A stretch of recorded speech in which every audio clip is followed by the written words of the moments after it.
Oke. Kita juga kehadiran mertuanya dari Andre di sini duduk di penonton. Apa kabar Tante? Baik, oke. Tante, Andre kalau di rumah seperti apa Tante? Apakah ini menantu yang kurang ajar? Ya, selalu membahagiakan keluarga. Oh begitu. Dulu waktu Andre ngelamar masih inget gak Tante? Masih. Itu langsung diterima apa diusir dulu? Waktu melamar itu pertama kali Tante paling kaget. Kaget ya. Kenapa Tante kaget? Karena tiba-tiba. Oh, mestinya bikin janji dulu jadwal gitu ya, melamar ya. Kenapa kok bisa percaya sama Andre? Ya, karena selama penjejakan begitu ya, mereka sudah ya sering main ke rumah. Lama-lama kita bisa nilai. Ya, ini bisalah ini Andre jadi seorang suami yang bertanggung jawab. Oh, iya.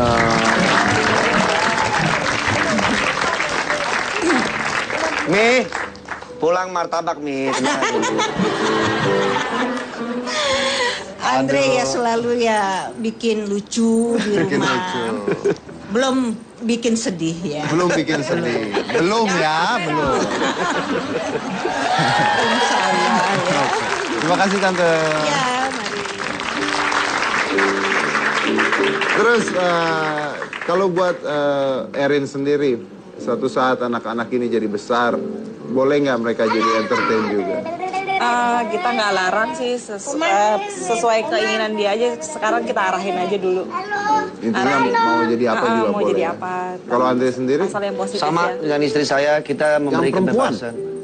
Kalau untuk yang perempuan? Yang perempuan juga terserah. Kalau memang ternyata dia sukanya di entertain, ya kita pasti sebagai orang tua mendukung selama itu positif.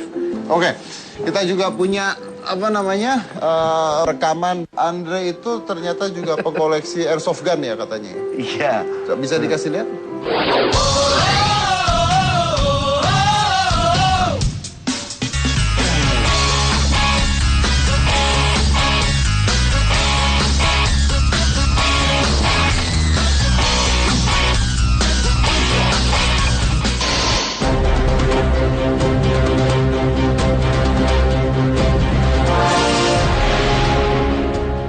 Pemirsa Hitam Putih ini sehari-hari Bang Andre selalu di sini kalau lagi anak-anak tidur. Kalau udah tidur, terus ini koleksinya Bang Andre lagi. Dia hari-hari emang lagi suka airsoft gun, lagi suka mobil, terus ya paling dia hari-hari di sini aja.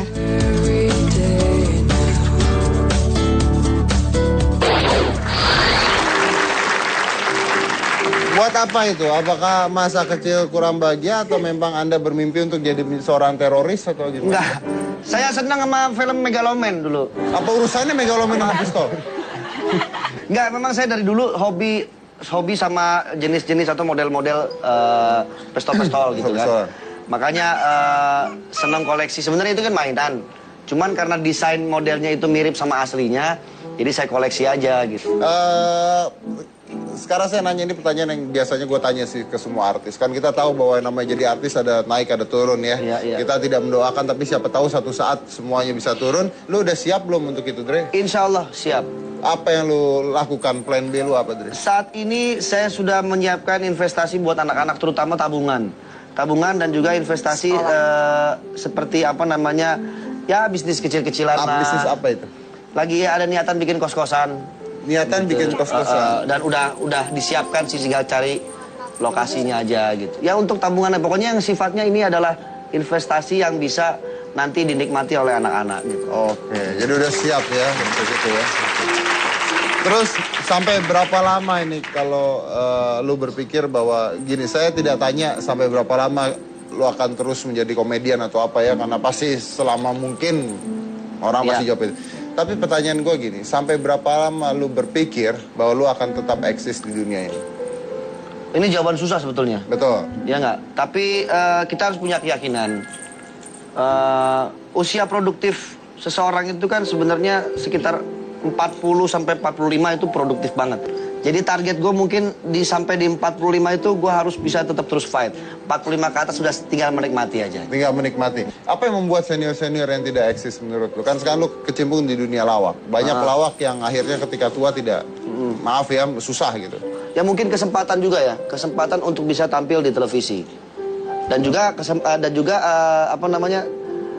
inovasi talent dari dirinya sendiri. Kadang-kadang kayak misalnya Parto, contohnya nggak usah jauh-jauh. Parto itu termasuk saya bilang pelawak senior. Tapi dia masih bisa eksis sampai sekarang karena apa? Karena dia bisa bergabung dengan kami-kami ini tanpa memikirkan idealismenya. Jadi dia masih bisa ngikut dengan gaya style lawak anak-anak sekarang. Makanya dia bisa tetap terus eksis dan mau sharing dengan kita, tidak merasa lebih senior gitu. Oke, dan lu kepingin kalau seandainya lu satu saat meninggal gitu ya, lu pengen orang-orang mengingat lu tuh sebagai apa sebenarnya? Sebagai entertainer. Sebagai entertainer, ya oke, sebagai entertainer, tapi sebagai apa spesifiknya? Pelawak kah? Atau sebagai...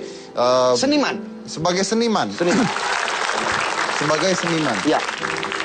Kapan, Dre? Seniman dan juga... kapan? Oke, terakhir aja saya nanya sama Gio sama Kenzi deh. Gio, kalau udah gede mau jadi apa? Dia mau jadi apa? Jawab. Polisi. Polisi?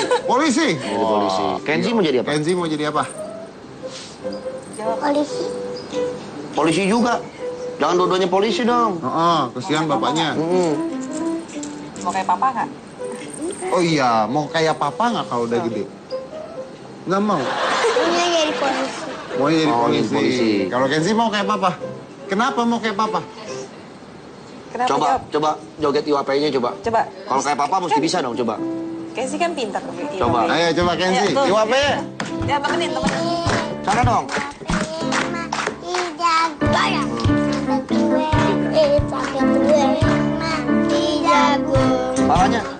Palanya.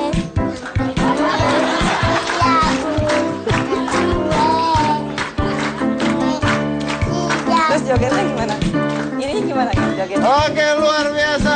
Kita tahu bahwa hidup ini selalu penuh dengan perubahan ya, dan tidak mungkin hidup tidak ada perubahan. Begitu juga saya, begitu juga Andre, begitu juga Anda. Semua hidup pasti melewati sebuah perubahan.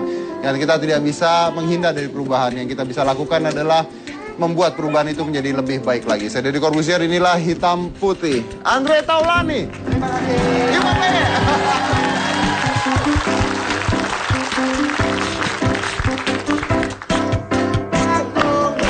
Sampai tua, sampai nenek, si Kenzi tetap disanjung. IWPY, sini.